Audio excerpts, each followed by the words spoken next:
Group and churches. इसमें स्पष्ट रीति से कहा गया है कि फ्री मेथोडिस्ट चर्च का जो दृष्टांत है वो healthy biblical community of holy people, to create a healthy biblical community of holy people, पवित्र लोगों के पवित्र शास्त्र आधारित झुंड को बनाए और उन्हें शिष्यों को प्रदान करे, उन्हें अगुवाई दे, उनके और कलीसिया का प्रस्तावना करे। और इस काम को पूरा करने के लिए हमें ये जो परमेश्वर ने दी हुई जिम्मेदारी है, इस लक्ष्य को पूरा करने के लिए हम जिस रीति से काम करते हैं, ओके, तो ये हमारा मिशन स्टेटमेंट है। फ्री मेथोडिस्ट मिशन का ये मिशन स्टेटमेंट है। हमारा विजन हमने देखा, ये दृष्टांत है, तो ये हमारा विजन है, जो मैं फिर से page number 127 book of discipline में दिखाई देता है।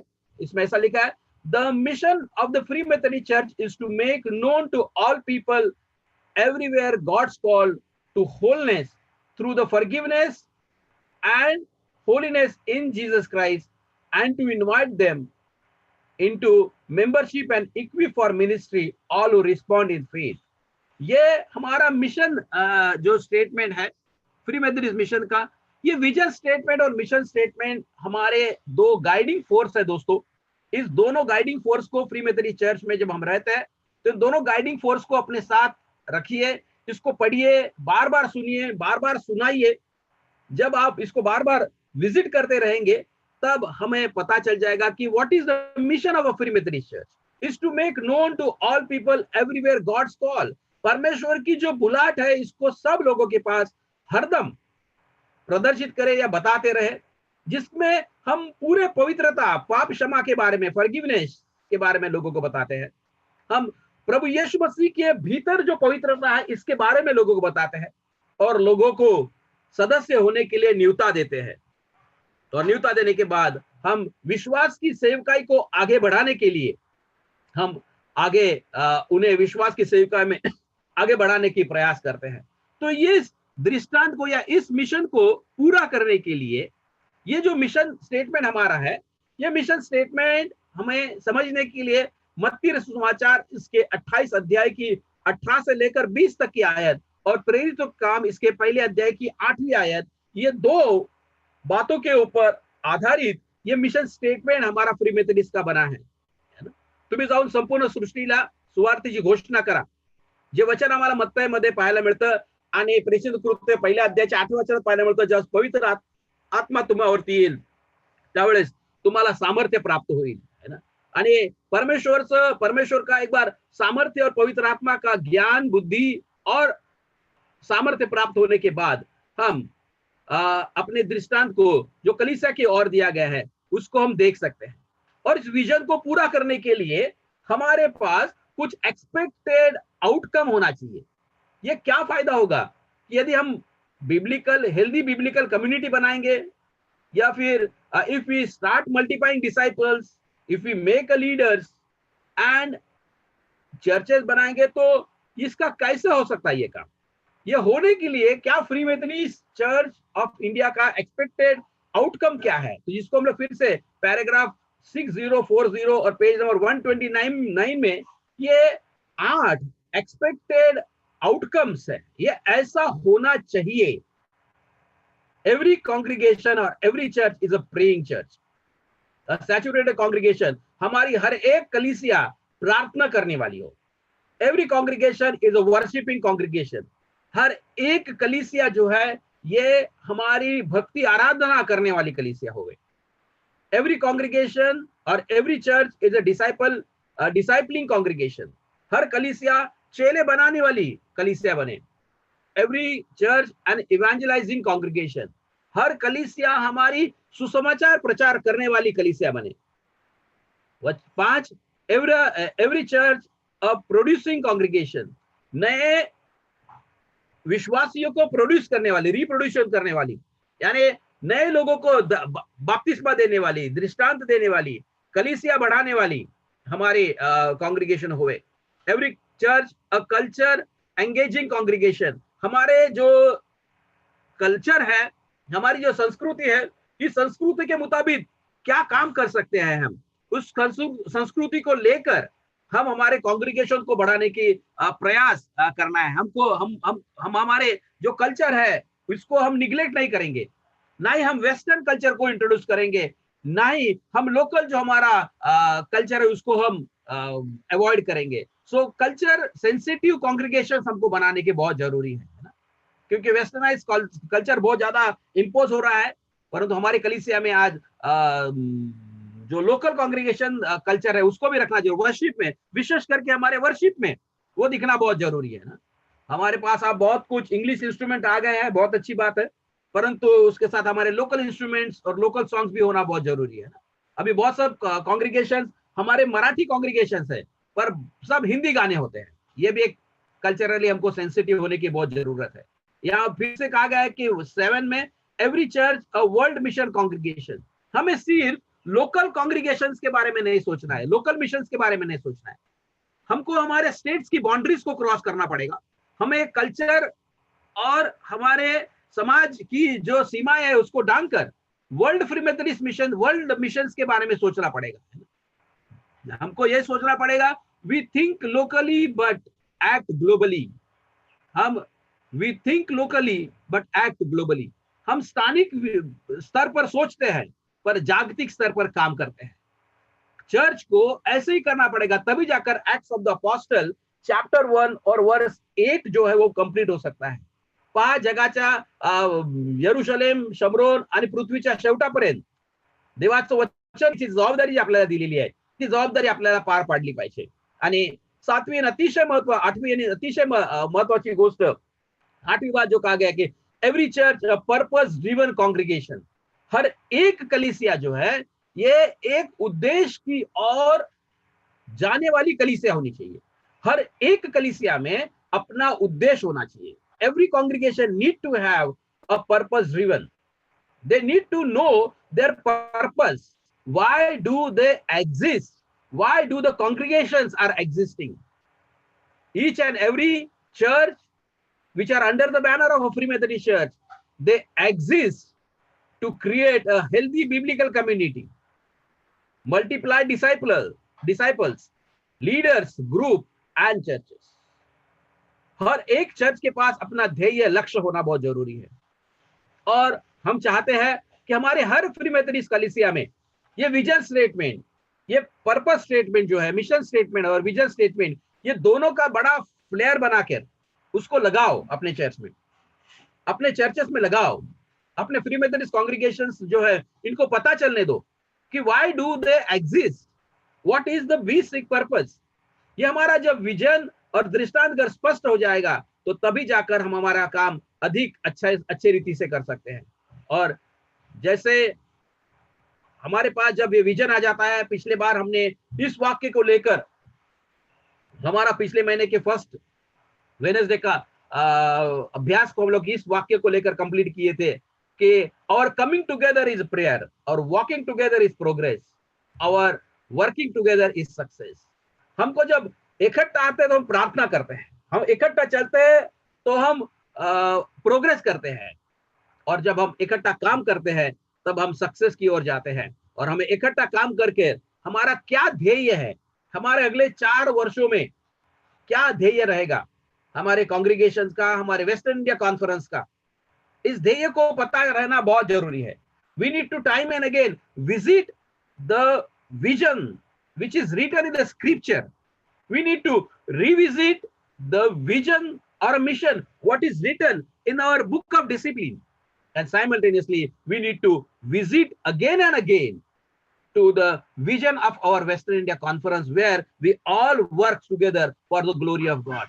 हमें बार बार इन तीनों की ओर बार बार जाने की जरूरत है। पहला तो पवित्र शास्त्र बाइबल में जो फ्री मेथोडिस्ट जो परमेश्वर का उद्देश्य है उसकी ओर, दृष्टांत की ओर जाइएगा। फ्री मेथोडिस्ट चर्च जिसके बैनर के अंडर हम सेवकाई करते हैं उसके ध्येय की ओर जाना चाहिए, उसका क्या ध्येय है। और फिर उसके बाद में हमारा जो लोकल वेस्टर्न इंडिया कॉन्फ्रेंस, ये बड़े फ्री मेथोडिस्ट का एक जो छोटा अंग है, इसका क्या दृष्टांत है अगले 4 वर्षों के लिए। तो ये हमारा दृष्टांत है दोस्तों, और इस दृष्टांत की ओर हमें बढ़ने के लिए फिर से हमें इकट्ठा आकर प्रार्थना करनी है, हमें इकट्ठा चलकर लक्ष्य की ओर जाना है, और फिर हमें इकट्ठा सेवकाई करके यश की ओर प्राप्त करना है। तो हम चाहते हैं कि अगले 4 वर्षों में हमारा फ्री मेथोडिस्ट चर्च यानी वेस्टर्न कॉन्फ्रेंस की संख्या में बढ़ोतरी होवे, दुगने की बढ़ोतरी होवे। ये पॉसिबल है परमेश्वर के द्वारा।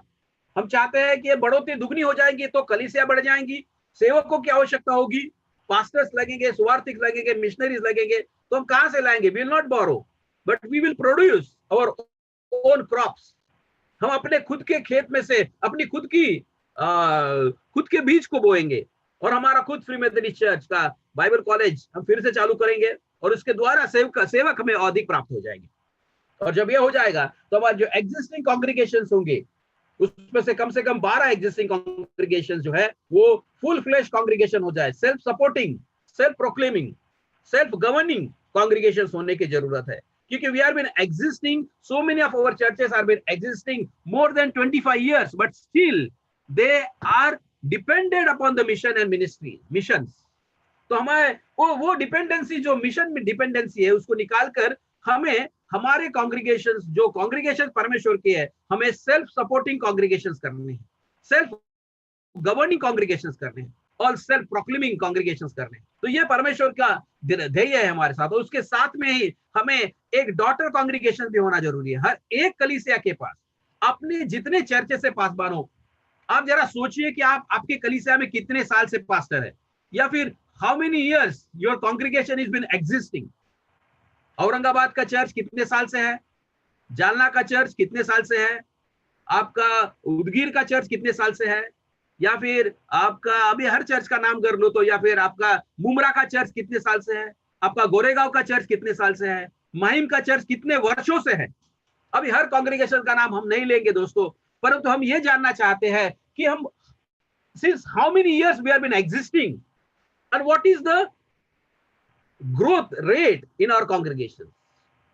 कैसा क्या हो रहा है हमारा, क्योंकि इतने साल के बाद हम मेरी गो राउंड में नहीं है, गोल गोल घूम के हम लोग संख्या में कुछ बढ़ोतरी नहीं हो रही है, सिर्फ जा रहे दिन, ऐसा नहीं होना है।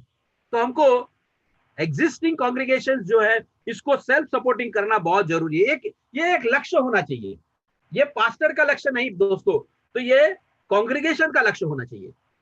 पास्टर तो सिर्फ ड्राइविंग फोर्स करता है, but your congregation need to know the mission and vision of your church.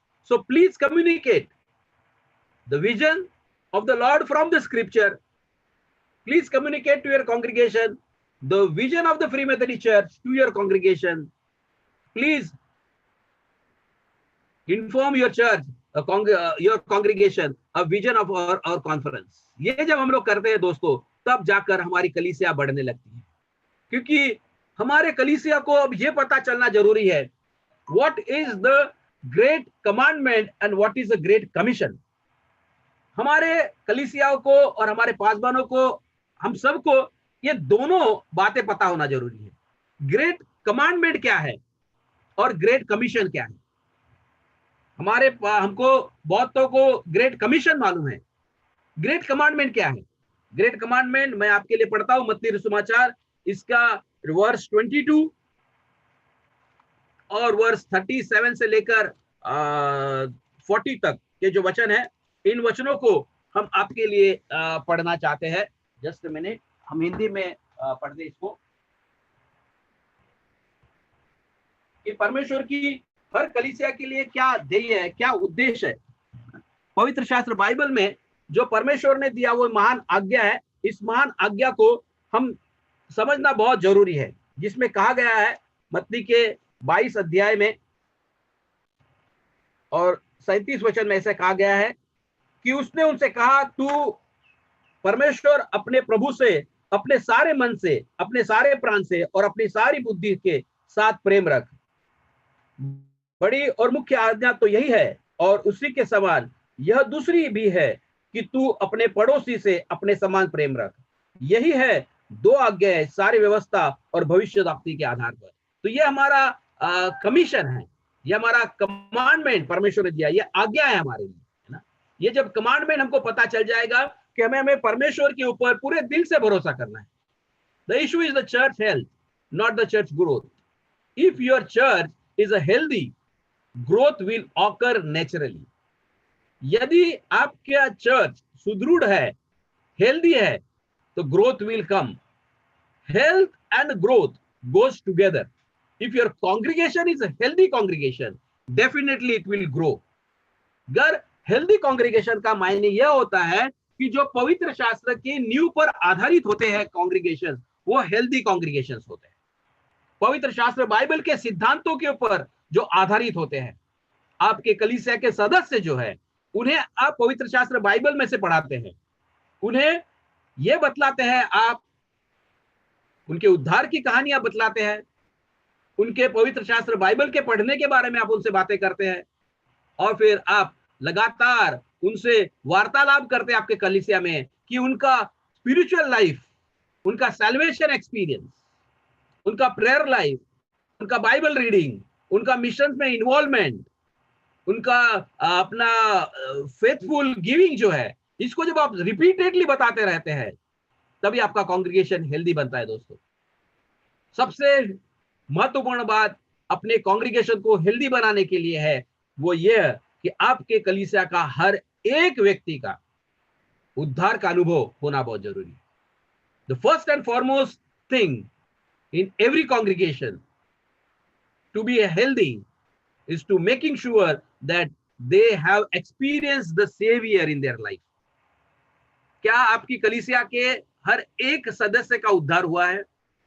Being a pastor of that congregation for this many years, do you know that each and every member of your congregation has experienced the Christ as their personal savior? हमें यह पता होना बहुत जरूरी है कि मेरे कलीसिया के हर एक सदस्य का उद्धार हुआ है या नहीं, क्योंकि उसी की ओर हमको अपने कलीसिया को लेकर जाना है. हर एक सदस्य का उद्धार होना बहुत जरूरी है. उनकी संख्या पता होना जरूरी है, उनका स्पिरिचुअल स्टेटस मालूम होना जरूरी है, उनका बढ़ोतरी क्या है उनको मालूम होना जरूरी है, उनके हैबिट्स मालूम होना जरूरी है, उनका वे ऑफ वर्किंग मालूम होना जरूरी है ना. उनके जीवन में यदि कोई गलतियां है, पाप है, तो ये भी आपको मालूम होना बहुत जरूरी है. आप ये कह नाही चलेगे मला काय करायचंय, तुम्हाला काय नाही करायचं, तर मग कोणाला करायचंय हो? ते तुमच्या मंडळीचे सभासद आहे, तुम्हाला ते माहिती असलं पाहिजे. जर त्यांना काय वाईट सवयी आहेत, तर त्याही तुम्हाला सांगितल्या पाहिजेत, परखरपणे सांगायला पाहिजे. If you know that a congregation, a member of your congregation is indulgent in some bad habits, please correct them. Because they are going to be the hindrance to entire congregation, my dear. You just cannot say that he's a one member, but one small hurdle will stop your entire congregation's growth. आपके पूरी कलीसिया की बढ़ोतरी में वो रुकावट पैदा कर सकती है. तो इसीलिए आपको हमेशा ध्यान देते रहना होगा दोस्तों कि आपकी कलीसिया की बढ़ोतरी के बारे में और आपके मंडली के सदस्यों के बारे में. तो उन्हें इस बात को सिखाइए कि वो परमेश्वर से प्रेम रखे, पूरे दिल से परमेश्वर से प्रेम रखे, अपनी सारे प्राण और अपनी सारी बुद्धि से परमेश्वर से प्रेम रखे. और जब ये हमें कमांडमेंट पता चल जाती है, ये आज्ञा पता चल जाती है, तो फिर उसके बाद में जो ग्रेट कमीशन है, जो में महान परमेश्वर की सेवकाई के लिए जो कमीशन दिया गया है, वो कमीशन हमें मत्ती की किताब इसके 28 अध्याय की 29 और 20 आयत में दिखाई दे. इसीलिए तुम जाओ और सब जाति के लोगों को चेला बनाओ और उन्हें पिता और पुत्र और पवित्र आत्मा के नाम से बपतिस्मा दो और उन्हें सब बातें जो मैंने तुम्हें आज्ञा दी है मानना सिखाओ, और देखो मैं जगत के अंत तक सदा तुम्हारे साथ हूं. और वो परमेश्वर जगत के अंत तक सदा हमारे साथ रहने वाला परमेश्वर है. इसीलिए हमें ये ग्रेट कमीशन और ग्रेट कमांडमेंट, इन दोनों को टाइम एंड अगेन रिपीट करने की जरूरत है. Jesus gave the great commandment in response to the question. प्रभु यीशु मसीह को सवाल पूछा गया था और उस सवाल के प्रत्युत्तर में उसने उन्हें ग्रेट कमांडमेंट दिया, जिसको हम लोग ने अभी मत्ती के 22 अध्याय में पढ़ा था. और ये ग्रेट कमीशन प्रभु यीशु मसीह ने तब दिया. Jesus gave the great commission to them, assign them 3 more tasks. 3 महत्वपूर्ण बातें उन्हें दिए हैं उसने इस ग्रेट कमीशन. और ग्रेट कमीशन को पूरा करने के लिए 3 महत्वपूर्ण बातें दी है. वो है गो मेक डिसाइपल्स, जाओ और चेले बनाओ. Baptize them, teach them to obey everything he has taught. उन्हें जाने के लिए कहा है, चेले बनाने को कहा है, बपतिस्मा देने कहा है और लोगों को सिखाने के लिए कहा है। प्यारे भाइयों, हमारे कलीसिया में कितने बपतिस्मे हो रहे हैं, कितने नई आत्माएं आ रही है। Are we satisfied with old members और are we seeking the new congregation? Keep seeking the new one my dear. हमारे कलीसिया में कितने सदस्य हैं, उसकी बढ़ोतरी के बारे में सोचिए, उनकी संख्या के बढ़ोतरी के बारे में हमेशा सोचिए। एक कांग्रीगेशन है तो उसके 2 कांग्रीगेशन होना चाहिए। मराठी है तो और एक इंग्लिश कांग्रीगेशन हो, इंग्लिश है तो और एक और थर्ड लैंग्वेज हिंदी हो जाए, हिंदी है तो क्यों नहीं हम और एक लोकल लैंग्वेज में ले। हमेशा बढ़ोतरी के बारे में सोचिए, और जब ये बढ़ोतरी के बारे में सोचते रहेंगे और नए बपतिस्मे के बारे में सोच लीजिए और ठान लीजिए कि ये साल में आप कितने बपतिस्मे देंगे, कितने लोगों का बपतिस्मा देंगे। आप निर्णय करिए और बताइए। हर कांग्रीगेशन में होना है। हम तो कहते हैं कि at least not less than one baptism in a month, कम से कम उतना तो होना चाहिए। कुछ नए डिसाइपल्स हमारे पास होना चाहिए और उन्हें हमेशा मिलिए, बात करिए, सिखाइए, क्योंकि ये तो होना बहुत ही जरूरी है। टाइम एंड अगेन हमको विजिट करने की जरूरत है हमारे विजन के पास। And together this 2 passages summarize the mission of the purpose driven church। जिस पर्पस ड्रिवन चर्च के बारे में हमारा बुक ऑफ डिसिप्लिन भी हमें बताता है और प्रभु का वचन पवित्र शास्त्र बाइबल हमें बताता है कि एक लक्ष्य की ओर जाने वाली कलीसिया होए, एक ध्येय की ओर जाने वाली कलीसिया होए, जो प्रभु यीशु मसीह की दुल्हन है। उस दुल्हन को बनाने वाले आज आप और मैं हैं। ये प्रभु की सेवकाई, कलीसिया की सेवकाई जो प्रभु ने हमें दी है, इसको पूर्ण करने के लिए हमेशा अपने पास एक ध्येय रखिए, एक लक्ष्य रखिए, एक उद्देश्य रखिए, और इस लक्ष्य और उद्देश्य को पूर्ण करने के लिए, जैसे हमने कहा, ये पर्पस ड्रिवन चर्च की किताब से, रिक वैरन की किताब से हमने इस कुछ बातों को लिया है। तो हमारे हर एक कलीसिया में ये 5 बातें होना बहुत जरूरी है। लिख लीजिए। आपके हर एक कलीसिया में वर्शिप होवे, भक्ति आराधना होनी चाहिए, उसके बाद में एक फेलोशिप होना चाहिए, आपका संगति होना चाहिए, टाइम ऑफ सेलिब्रेशन होना चाहिए, once in a year, twice in a year you make your plans. आपके पास कॉन्क्रीट प्लान होना चाहिए, आपके पास डिसाइपलशिप का कॉन्क्रीट डिसाइपलशिप का मटेरियल होना चाहिए। क्या आपको, जो लोग आपके कलीसिया में आएंगे, उन्हें आप क्या सिखाओगे? पवित्र शास्त्र बाइबल तो सिखाने वाले ही है, पर उसको किस माध्यम से आप सिखाओगे? क्या आपके पास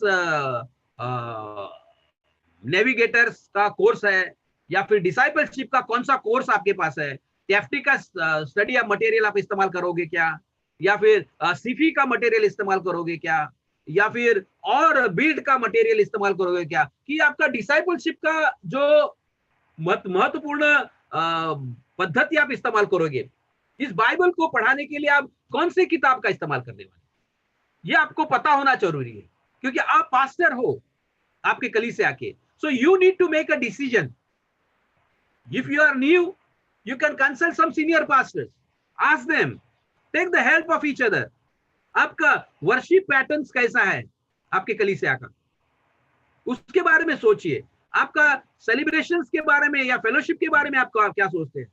how often you want to meet for a fellowship?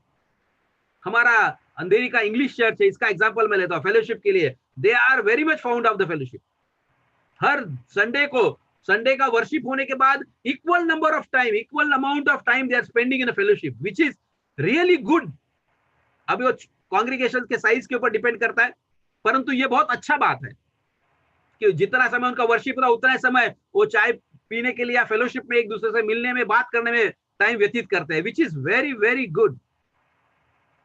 हमारे कलीसिया में इसको इंट्रोड्यूस करने की जरूरत है। लोगों को एक दूसरे से इंटरैक्ट करने की जरूरत है, नहीं तो लोग प्रेज द लॉर्ड करते हैं, किसको प्रेज द लॉर्ड किया ये भी मालूम नहीं होता है। हमें we need to create a place where your entire congregation will come together and will know each other. They will have healthy fellowship. Of your congregation. और फिर उसके बाद में जब ये होगा तभी जाकर आप मिनिस्ट्री आपका क्या है, कौन सा मिनिस्ट्री में आपका चर्च इन्वॉल्व होता है। अब ये मिनिस्ट्री और मिशंस का काम में आप अकेले पास्टर्स नहीं दौड़ना है। You need to have a team of people who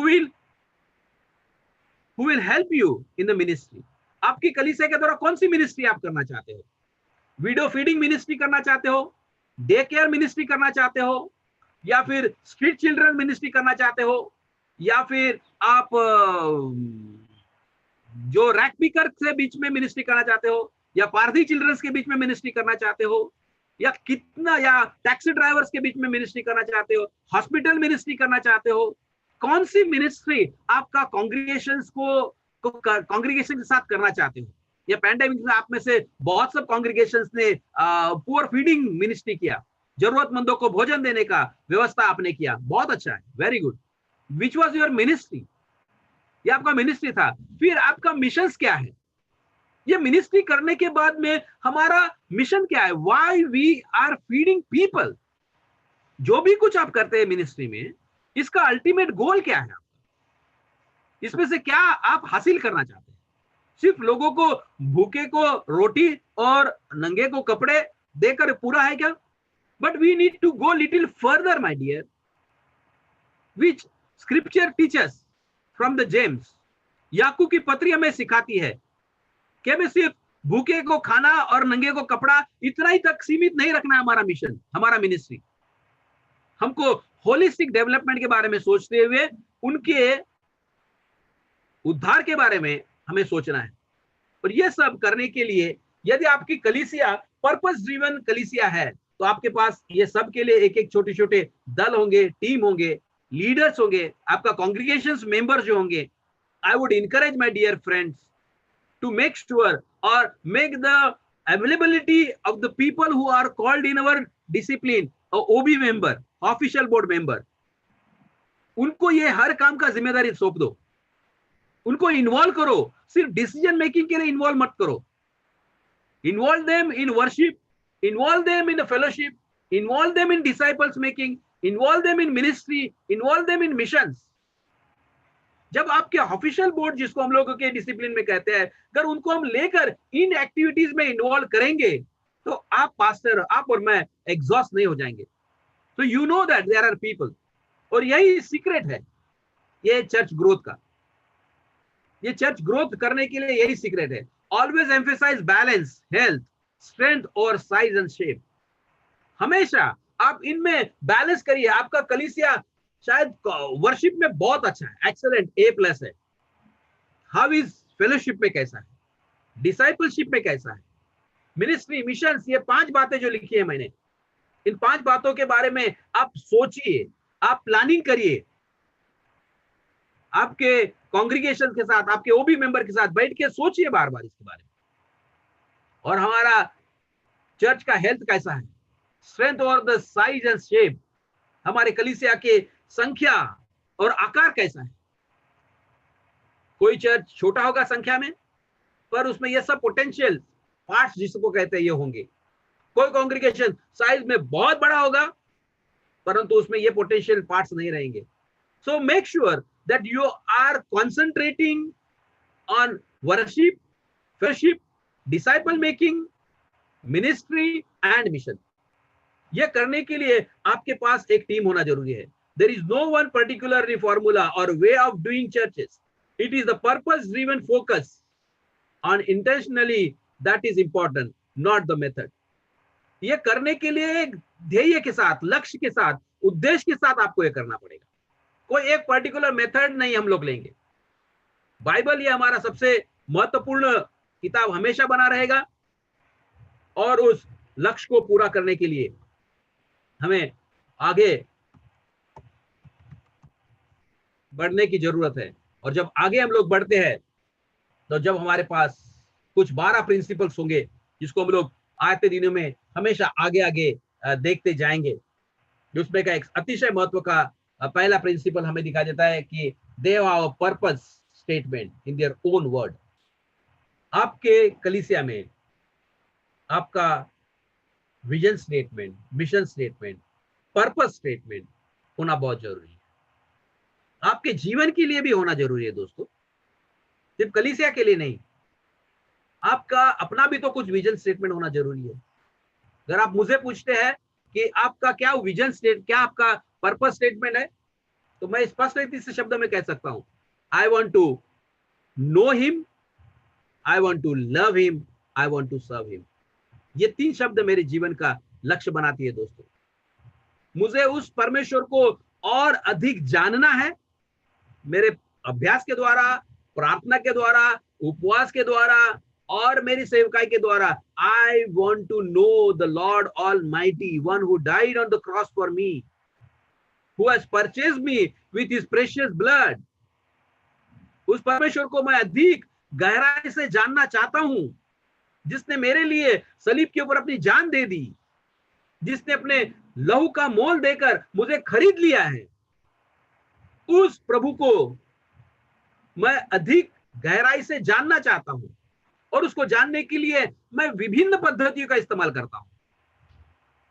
उपवास करता हूं, प्रार्थना करता हूं, बाइबल पढ़ता हूं, मॉर्निंग प्रेयर जाता हूं, प्रेयर वॉक करता हूं, या होल नाइट प्रेयर जाता हूं। इस all these things are good, all these things are helping me to know my saviour in a better वे।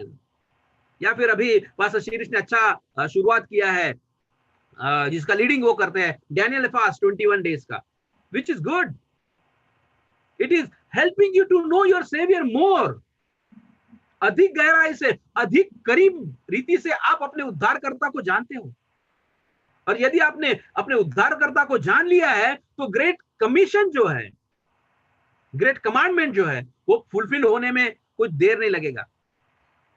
तो अपने परमेश्वर से पूरे दिल से प्यार रख, पूरे शक्ति से उससे प्यार रख। परमेश्वर से जब हमें प्यार हो जाएगा, then the ministry will flow out of the love to the Lord Almighty. Let me repeat, my dear friends. Ministry will flow out of your love to the Lord Almighty.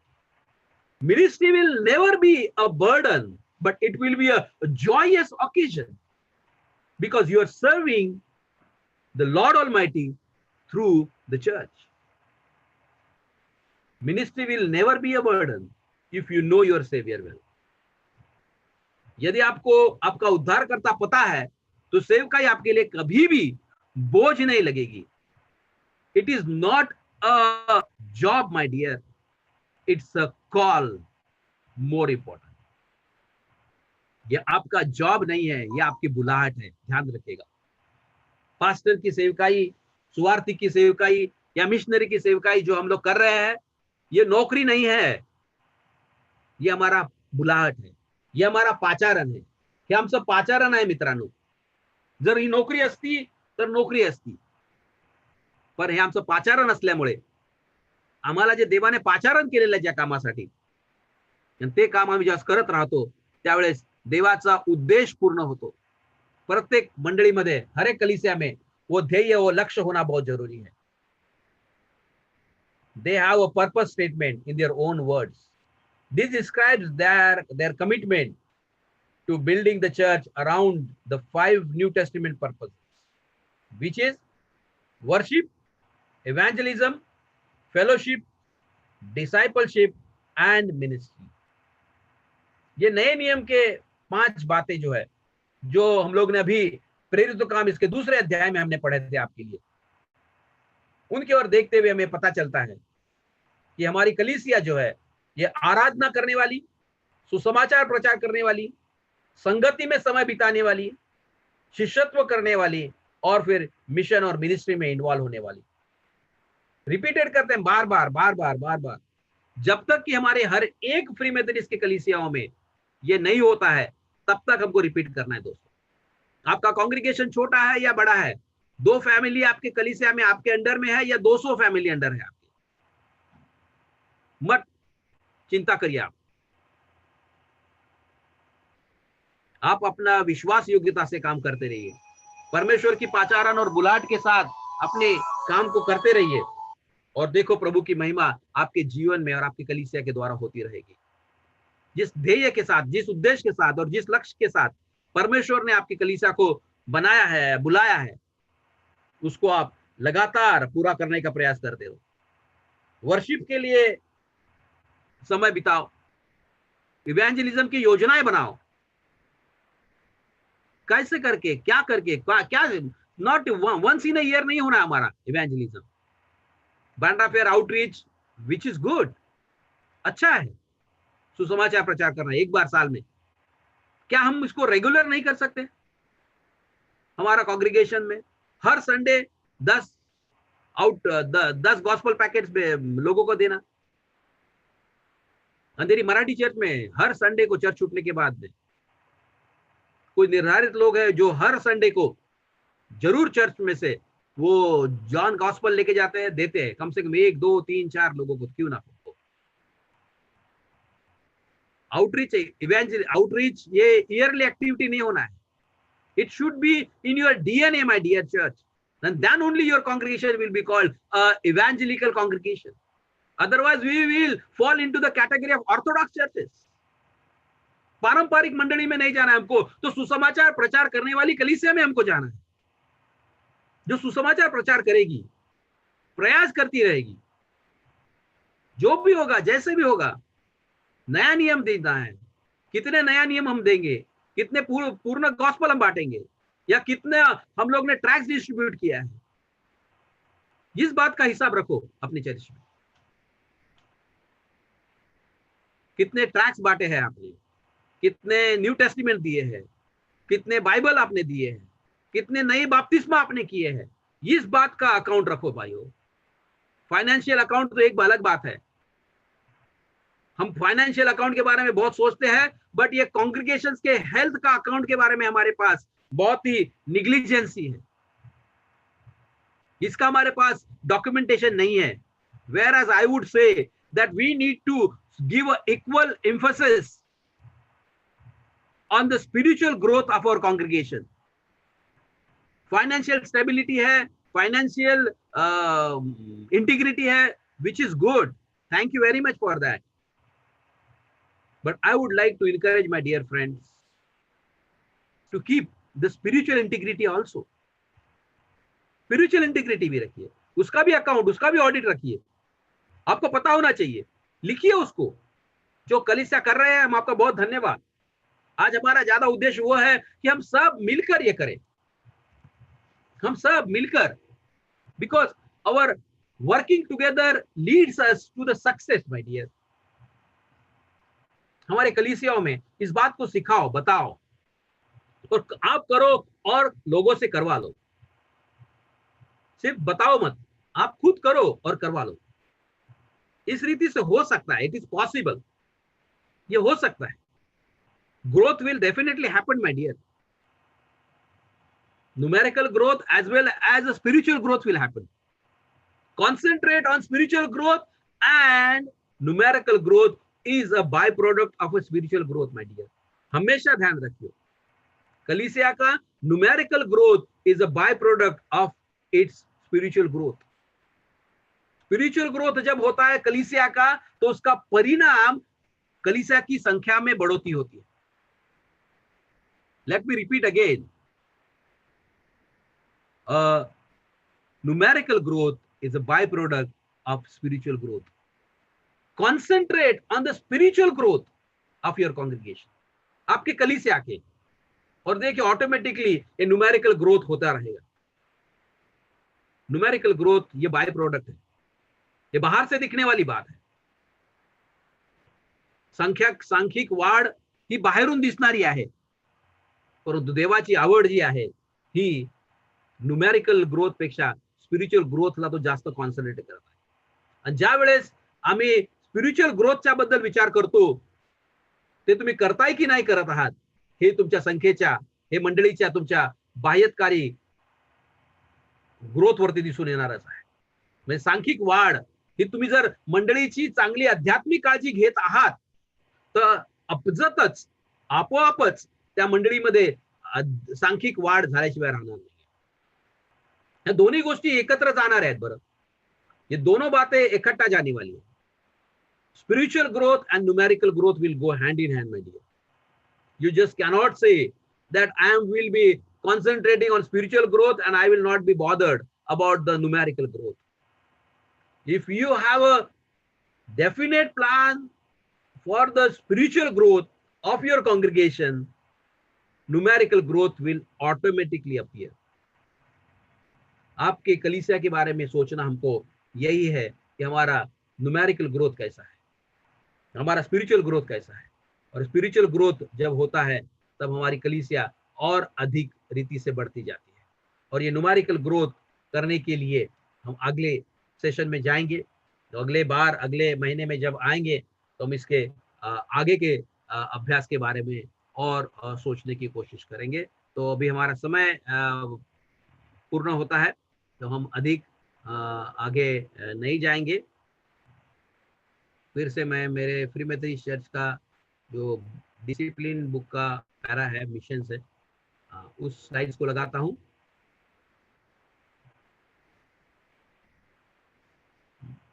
और हम इस समय प्रार्थना में जाने वाले हैं। हम प्रार्थना करेंगे हम सब मिलकर, और इस टाइम को कंक्लूड करने के लिए may I request some of our pastors to just pray for this vision, this mission, and whatever we have learned today. May I request Pastor Girish? Pastor Girish? Yes, yes. Yes, sir. Yes, Would sir. you just pray and conclude this time? और उसके बाद में हम लोग आगे prayer time में जाने वाले हैं। प्रार्थना करूया। Yes, Pastor. प्रभू, आज आम्ही तुझ्या चरणाशी आलो असता आज विशेष तुझे उपकार मानतो प्रभू, जे वचन आज